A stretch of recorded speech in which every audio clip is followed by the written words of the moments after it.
pagbangon after nitong pandemic. Although yan ang pinag-uusapan itong nakalipas sa taon ay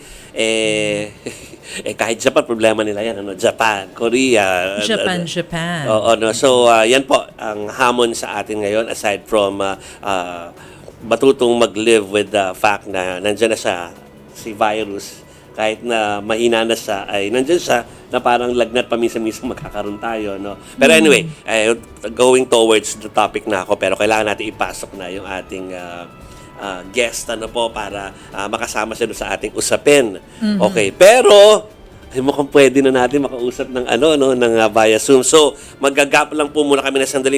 Itatry po namin iayusin ang ating tech, pagkatapos ay makakausap na natin ating special guest. So, kaya alis, babalik po ang STN.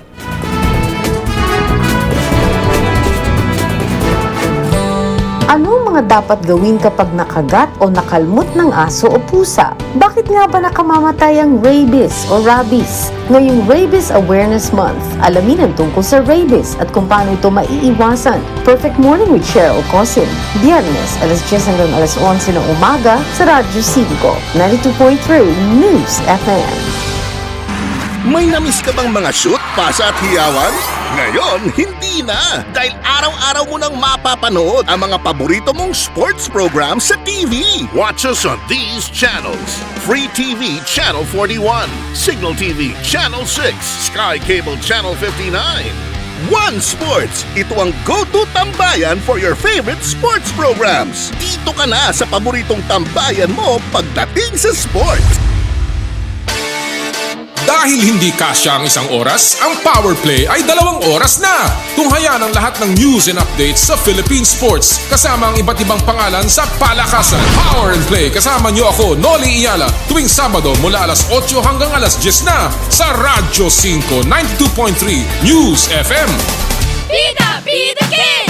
Best friend natin ang mas isuot para ligtas. Ingatan ang kamay maghugas bago pumasok sa class. Sa pila wag dikit-dikit, dumistansya para iwas sakit. Laging open ang window para maganda ang airflow. Ikaw at ako ang Pida Kid, sa COVID di pa dadaig.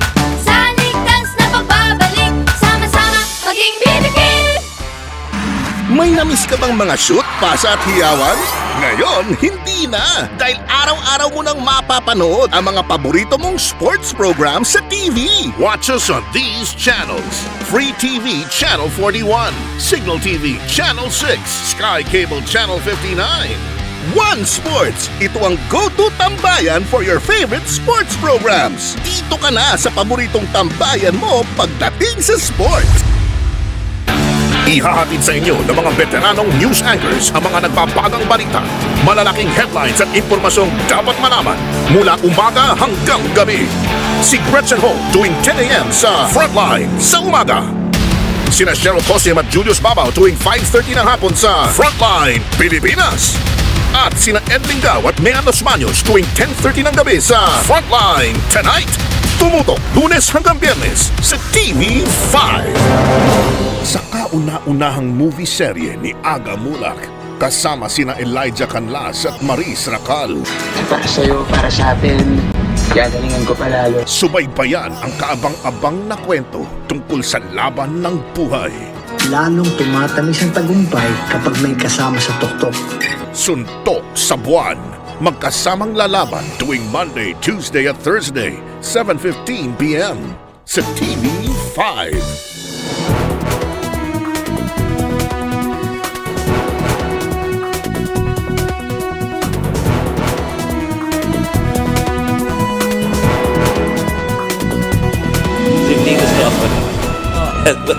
Welcome back po, mga kapatid. Chiqui. Mga kapatid, kami po ay sa totoo lang. Ako po si Chiqui Vergel, kasama ko si Jove Francisco and Maricel Halili. And malayo pa ang end ng show, mga kapatid. Hanggang 7:30 pa po kami dito. May special guest. 2 pa nga yung guest namin tonight eh. Yung isang guest namin ay talaga, malamig po ang boses. Dahil merong pong ice na kasama. Inulit ko talaga yung linya. Magaling eh.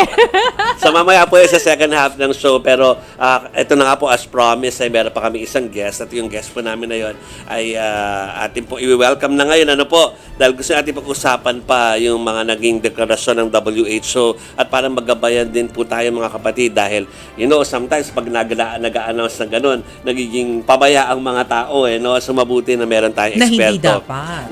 na maggagabay sa kanila. No? So makasama po natin ang ating suki. Actually, matagal natin din nakausap pero buti naman at makakausap natin ngayong gabi. Wala pong iba kundi ang OCTA Research Fellow na si Father Nick Austriaco. Kita mo, nanibago na ako. Ulitin ko yun, ha? Father Nick Austriaco. Father Good Nick, evening, sorry, Father. nagkamali ako. Thank you po for joining STL, ha? You're welcome po. Nandito ka pala sa Pilipinas, Father.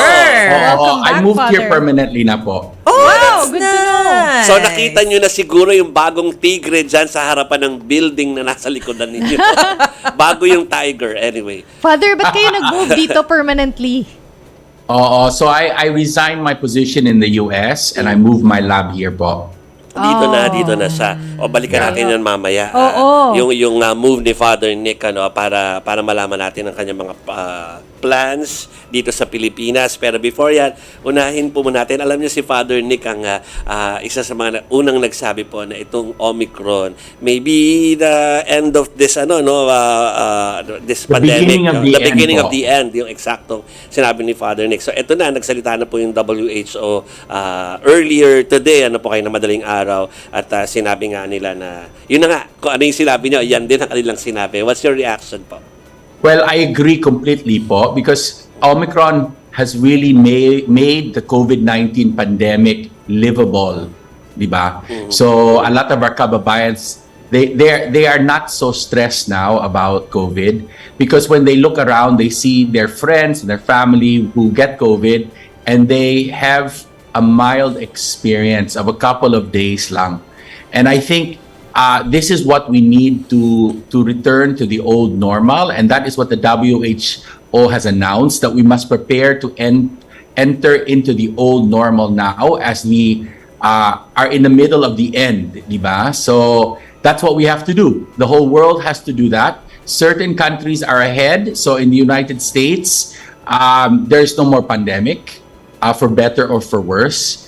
And here we are still trying to understand how we will move from the pandemic to the endemic stage of COVID-19. So we're moving. Oo, yun. Yun yung gusto ko sanang linawin. So, ibig sabihin, nasa pandemic pa rin tayo, pero papunta na Sa endemic. sa endemic. Oo. Ganon. It's moving na, di ba? So, and it really, because moving from pandemic to endemic is not just a medical issue, it's a social issue too.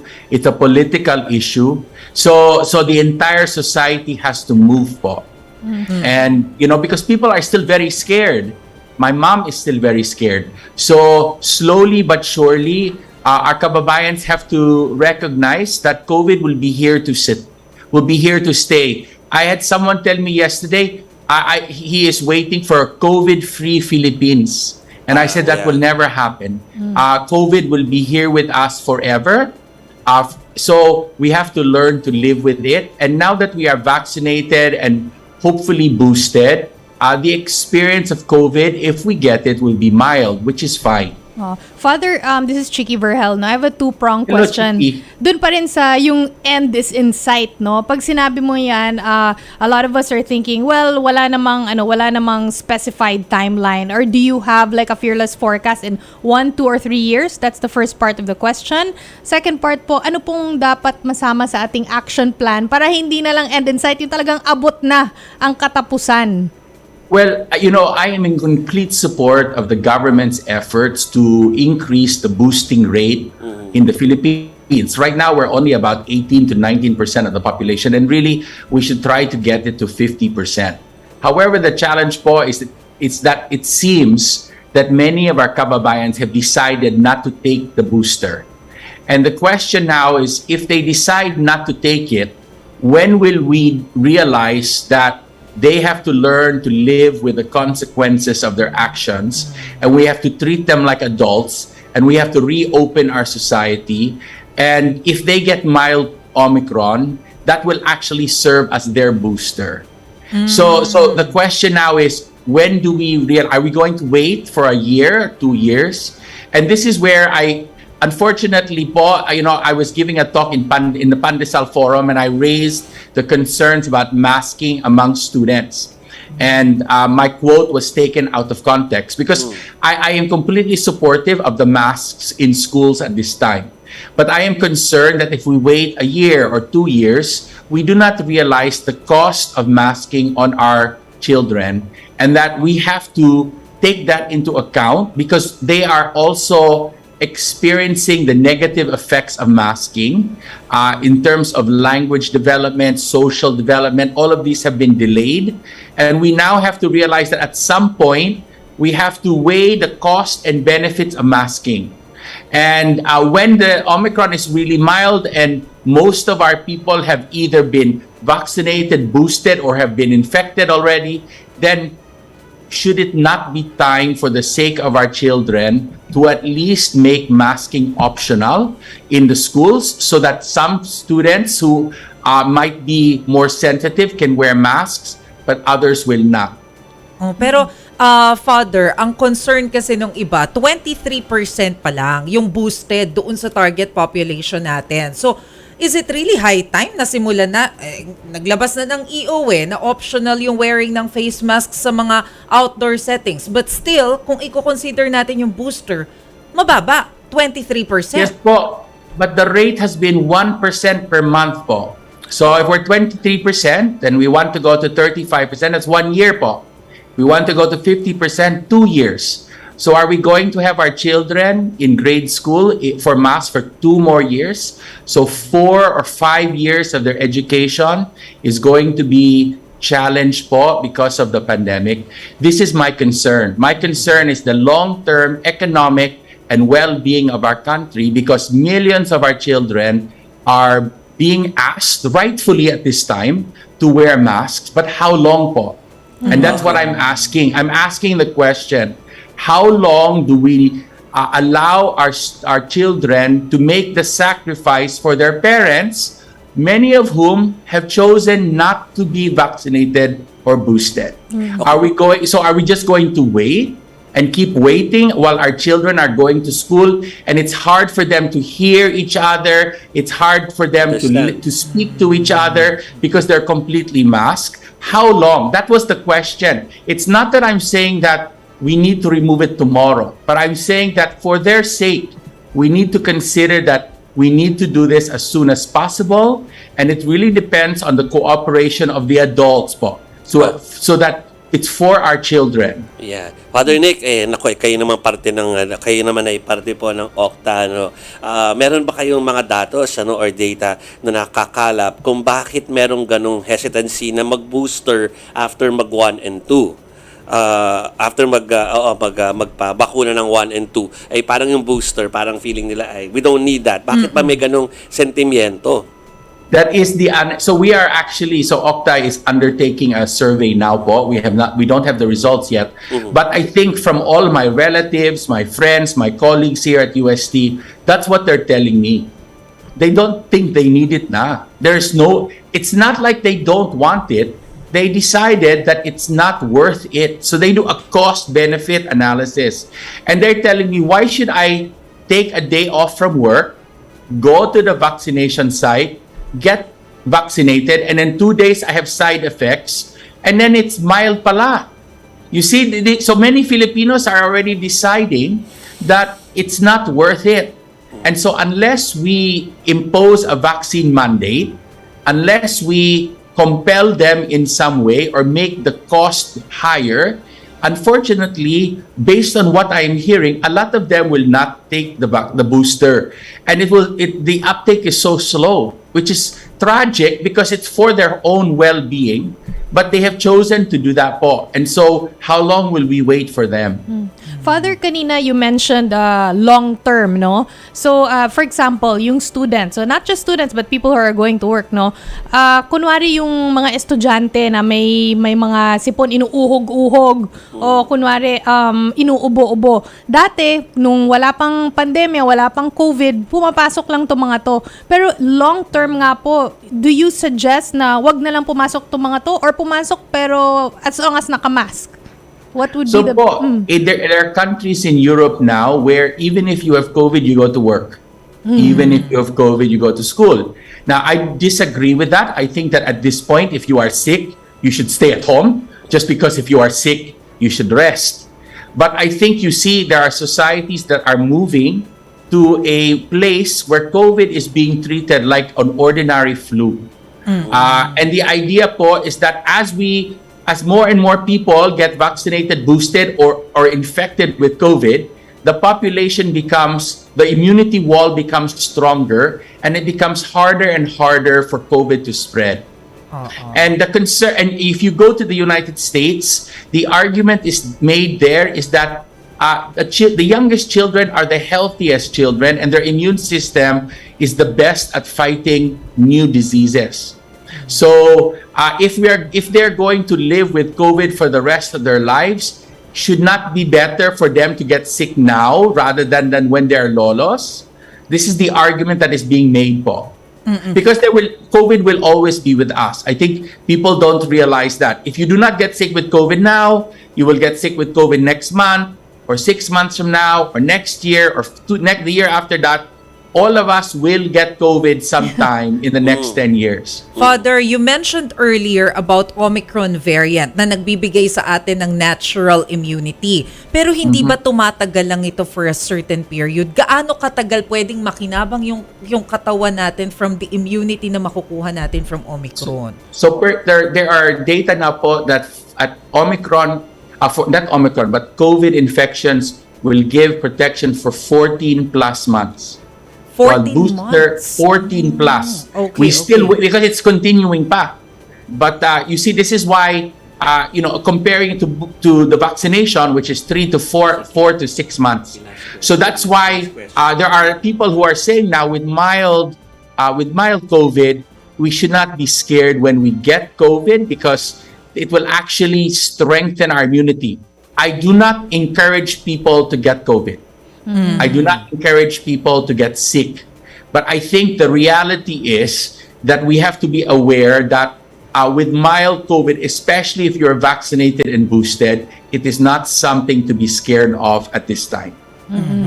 Father, kanina you mentioned na you moved here permanently, dito na po, balik Pinas na, at minove nyo nga po yung lab nyo. Sabi po ninyo, kamusta na yung oral vaccine na pinag-usapan natin months ago? And what are your plans po na nandito na po kayo? So we've done 2 animal trials po, and they look good. And now we are going to prepare to do what's called a direct challenge. So because the FDA here in the Philippines pretty much would like to see a direct challenge. A direct challenge trial po is you have an animal, and you have animals with your vaccine and animals without your vaccine, and then you give them COVID. And you see whether or not they get COVID.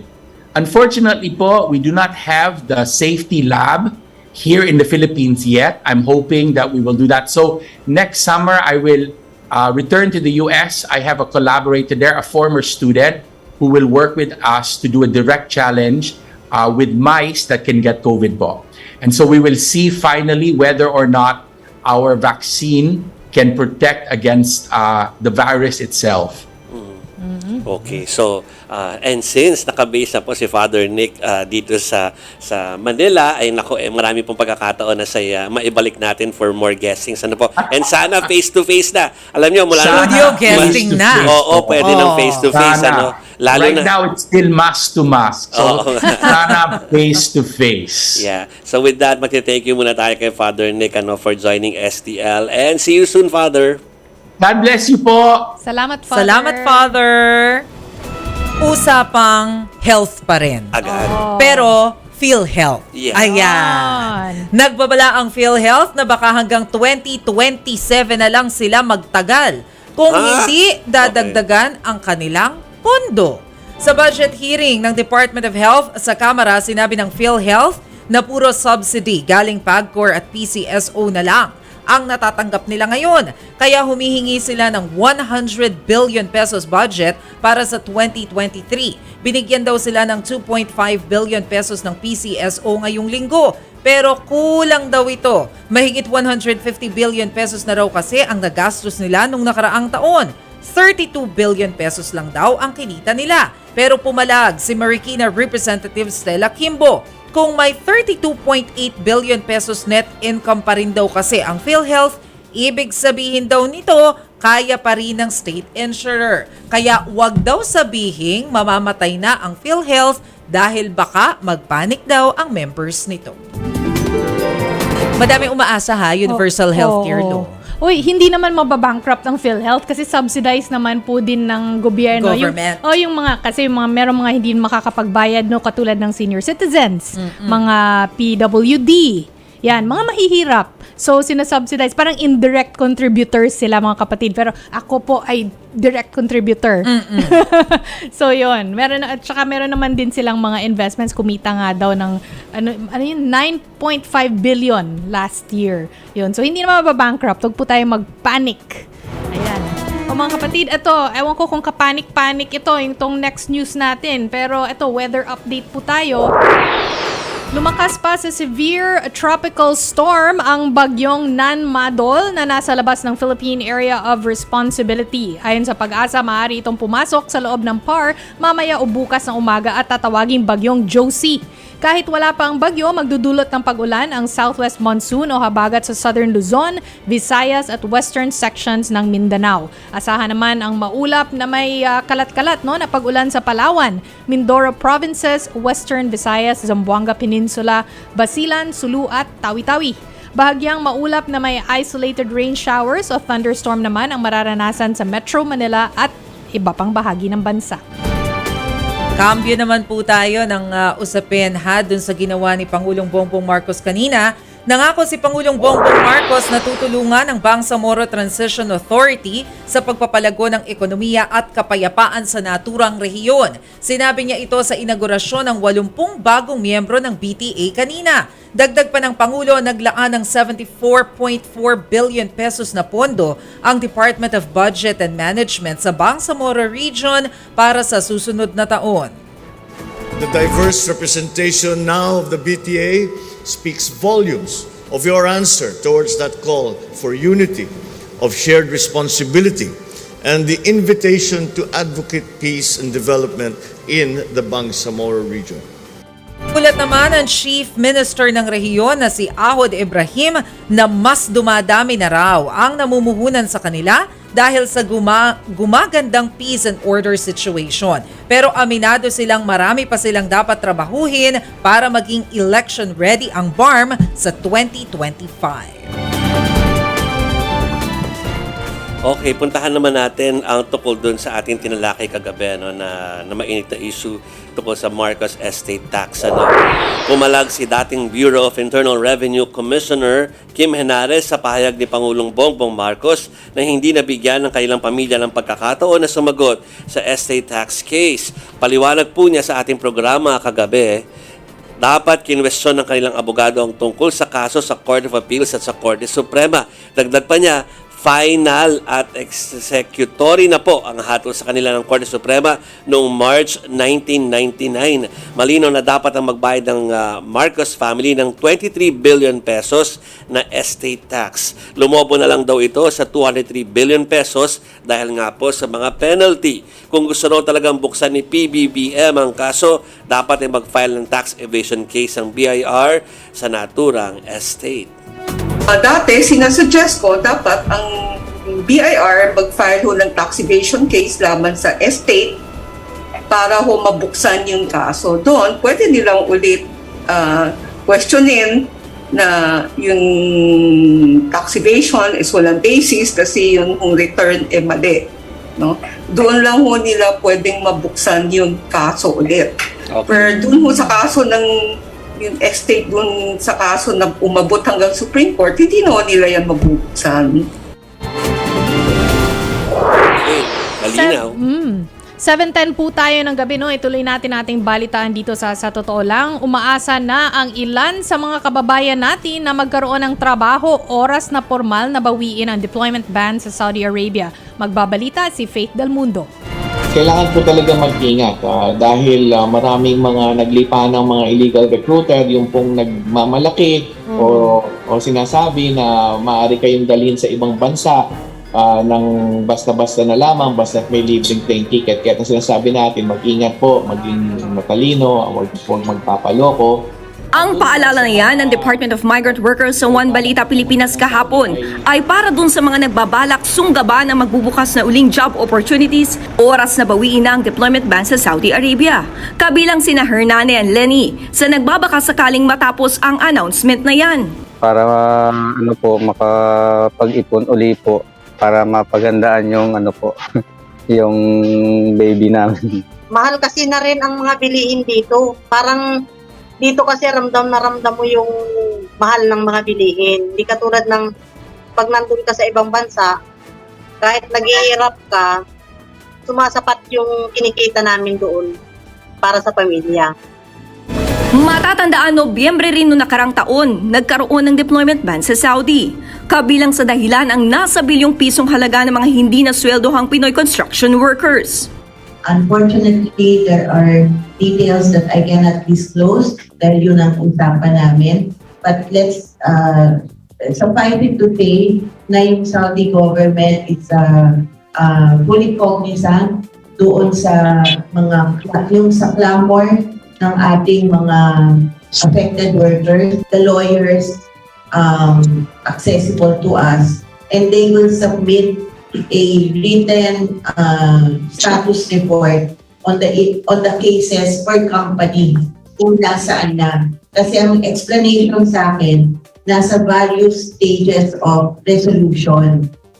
Merong iba na mas mabilis and in fact may mga naproprocess na raw na claims. Merong agreement on both sides na patuloy natin na i-monitor at pagsisikapan na magkaroon ng solution.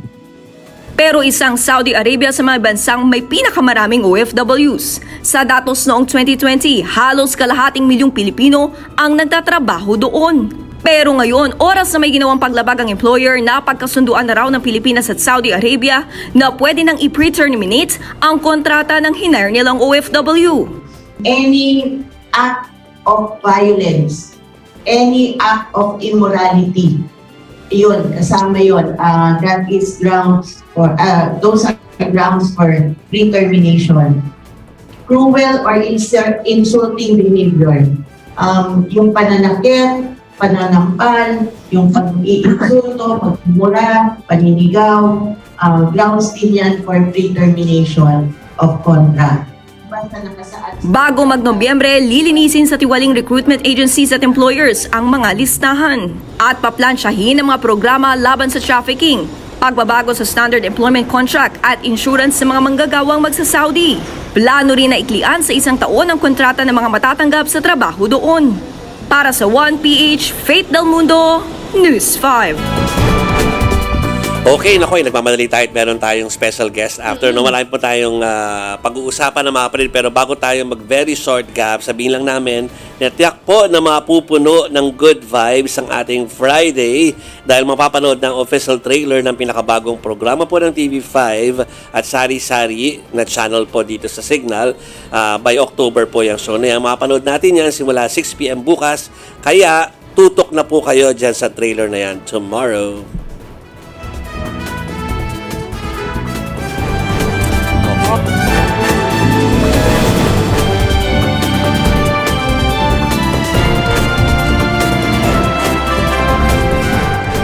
Ang paborito niyong showbiz talk show, mas pinaaga na.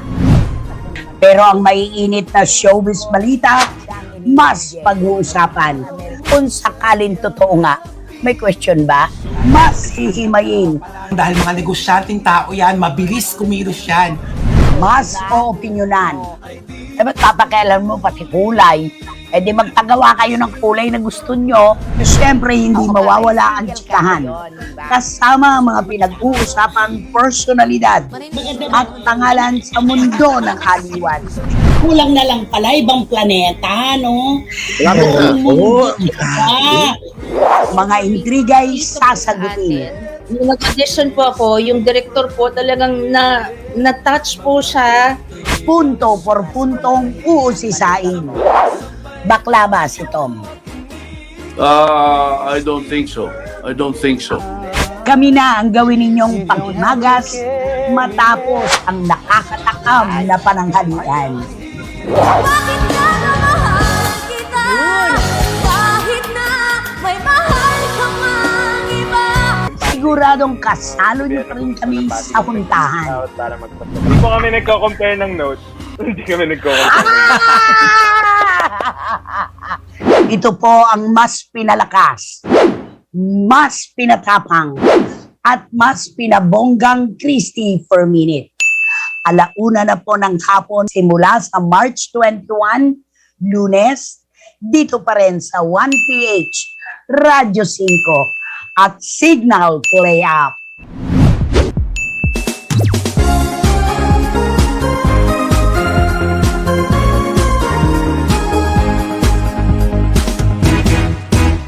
Prepare your heart for an all-out clash as the Premier Volleyball League Invitational Conference. Games every Tuesdays, 2:30 p.m. and 5:30 p.m. Thursdays and Saturdays, 2:30 p.m. and 9:30 p.m. on One Sports. Ang Philippine Association of National Advertisers o PANA ay magdiriwang muli ngayong taon ng kanilang Panata Awards. Now on its 13th year, ang Panata Awards ay hindi lang po kikilalanin ng mga napiling brands, gayon din ang team nito sa kanilang isinagawang campaigns. Para sa mga gustong lumahok, deadline for submission of entries is extended until September 16. I-push mo yan! Ipadala na ang inyong best brands for Panata Awards 2022, the award for advertisers by advertisers. Visit PANA Facebook page or email Eileen Lucero, alucero@pana.com.ph for more details.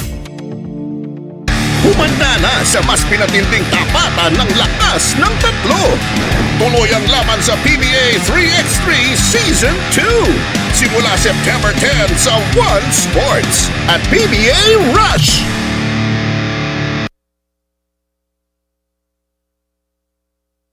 Prepare your heart for an all-out clash as the Premier Volleyball League Invitational Conference. Games every Tuesdays, 2:30 p.m. and 5:30 p.m. Thursdays and Saturdays, 2:30 p.m. and 9:30 p.m. on One Sports.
Naku, sayang yung mga nasa Radyo 5 ay naririnig lang tayo. Hindi tayo nakikita. Full house dito sa totoo lang, mga kapatid. Welcome back. Meron pa tayong 10 minutes. Mga 10 minutes. Oh, pasok na natin ang ating special guest. OPM Icon na. Kanina pa natin hinihintay ito. Ice Seguerra in the house! Salamat lang kami dahil in-effort ka na yung mga rush hour at lahat para samahan kami, i-celebrate ka. Siyempre naman. Happy birthday! Happy birthday! Anong plano natin? Work. Oy, grabe. Hindi kasi malapit na yung October 15. So talagang importante to really promote the concert. Of course. And more than 3 decades down the road, ano yung pinaka maaalala mo na masasabi mong milestone sa karera mo? Napakadami, pero siguro top of your mind. My gosh, I couldn't name one, but siguro pinaka-recent na lang na milestone is of course when I became a director, because that's another new thing for me. Drag Race Philippines. Yes. Pinapanood ko yun sa HBO Go app. Yes. Maraming salamat. I hope Tsaka you're syempre yung enjoying it. dinirect mo mismo. Kaysa dun sa app, inuna ko yung sa'yo. Antok. Oo. Yes. Syempre, kasi para support talaga. Maraming salamat. Pero ngayon, alam mo ba nakakatuwa bago kami sobrang cowboy ni Ice, tsaka of course si Liza. Yes, sa kanyang may bahay. Sa harap ko. Nasa hallway sila Nasa nakaupo. behind the cam. Yung mga VIP natin, na-stress. Sabi ko, bakit sila nasa hallway? Sarap kaya upo sa floor. Well, actually, totoo na. Pero feeling college. Parang Diba? college, Oo. diba? Pero dala mo pa yung gitara, kaya feeling college talaga. Yes. Ano yung perform mo para sa mga nanonood at nakikinig sa atin ngayong gabi? Well, I'll be performing my song Wag Ka Nga Alis. And it's of course, it's a very special song that I really want to share with everyone. I wrote this during the pandemic. Ooh. And ayun, I just want to share it with all of you. Game. So, game na ba? Yes. Excited ako dyan. Ito, talagang Ready na yung paspasan cellphone namin. Okay. Ready.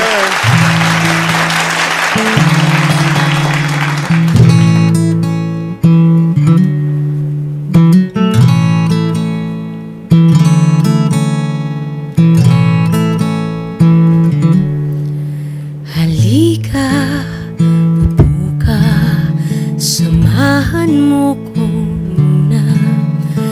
Di kailangan ng salita, basta nariyan ka.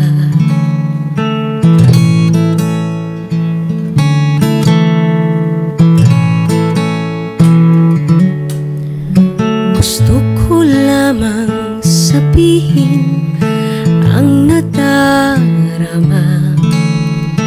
Pagpasensyahan mo na, kailangan lang huminga. At kung ako'y maiyak man, ako'y hayaan lang. Ang bigat maiibsan, mapakinggan lang.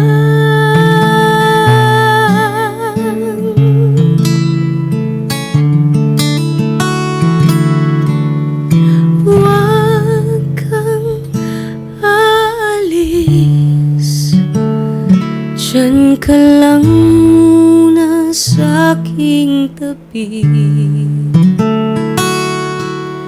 Huwag mong iiwan, kailangan kita nais malaman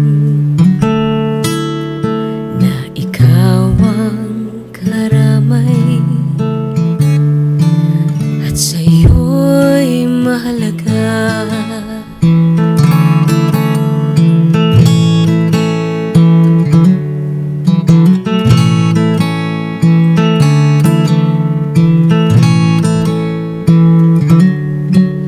At kung ako'y maiyak man, ako'y hayaan lang.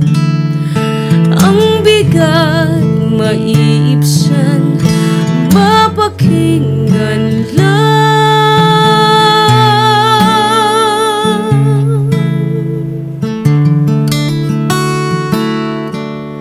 Huwag kang aalis, diyan ka lang muna sa aking tabi.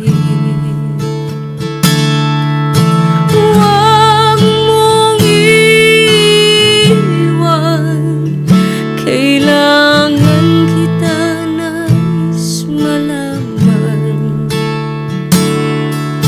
Huwag kang alis, kailangan kita ngayong sandali. Huwag mo iiwan, kailangan kita nais malaman na ako'y may karamay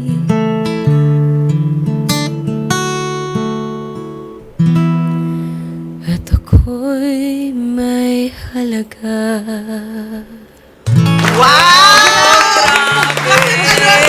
Pag napanood mo siya sa TV, pag naririnig mo siya, maganda yung boses niya, pero iba pa rin in person. Totoo. Tumatagos talaga. Full of emotion. Sobra. And congratulations lang sa, bukod sa mahaba mong karera na isi-celebrate natin, ay, yun na nga, director ka na rin ngayon. I mean, you've been doing it for quite some time, and just to share it, how do you feel na finally lahat kami na-enjoy din yung mga ginagawa mong palabas? Sobrang saya, and I think as a director, it's a bigger responsibility, no? Pero mas happy ako ngayon kasi mas maraming nakakapanood, and nakikita mo rin, no, mas nagkakaroon din ng appreciation yung mga queens.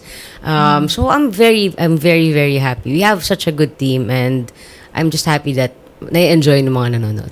How will your celebration be like on Saturday? Trabaho Grabe, nakakasig din. Magpo-promote din kayo? Halo. Yeah, it's a full day on Saturday. So, yeah. May concert, di ba? Yes, oo. Upcoming concert, tama ba? The concert is on October 15. Yan ang inaano natin. And with this, of course, please invite everyone sa concert. And anong aabangan namin doon? Sino bang mga guests? Siyempre, ako nandun, no?